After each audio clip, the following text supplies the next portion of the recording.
Box içinde hazır. Atlar kulvarlarında, beyaz bayrak havada. Start verildi. Koşuda başladı sayın yarışseverler.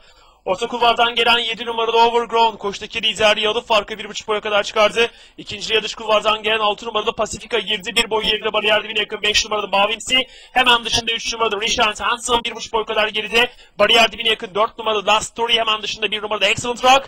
Bunun da 1,5 boy kadar gerisinde grubu son sırasında. 2 numarada Arda Can var.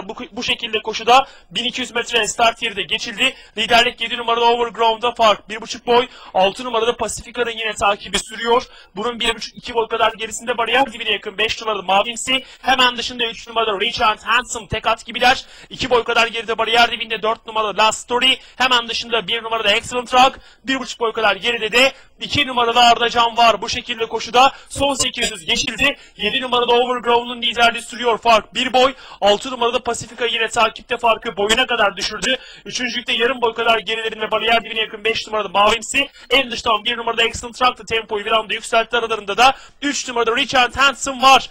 Bu sırayla koşuda son viraj dönüldü. Orta kulvardan gelen 6 numaralı Pacifica, içindeki 7 numaralı Overgrown'dan liderliği Aspark'ta alma çabasında daha geriden dıştan. 1 numarada Excellent Rock'ın da Sit Meterizyo'nun daha geriden dıştan. 3 numarada Richard Hansen da kendini gösterdi. En dış kulvardan 2 numarada Arda Can'la birlikte. Son 200 metre doğru Aspark'ta 6 numarada Pacifica önde. En dış kulvardan 3 numarada Richard Hansen, yanından da 1 numarada Excellent Rock. Atağa kalkan safkanlar bunlardan, dış kulvardan gelen 3 numaralı Richard Hansen, 6 numarada Pacifica'yı yakaladı. İkisi arasında mücadele var.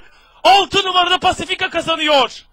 3 numaralı Richard Hansen ikinci oldu. 4 numaralı Last Story üçüncü olurken 1 numaralı Excellent Rock'ta koşuyu dördüncü olarak tamamladı. 6. koşuyu 6 numaralı Pacifica Sadık Kurt da kazandı.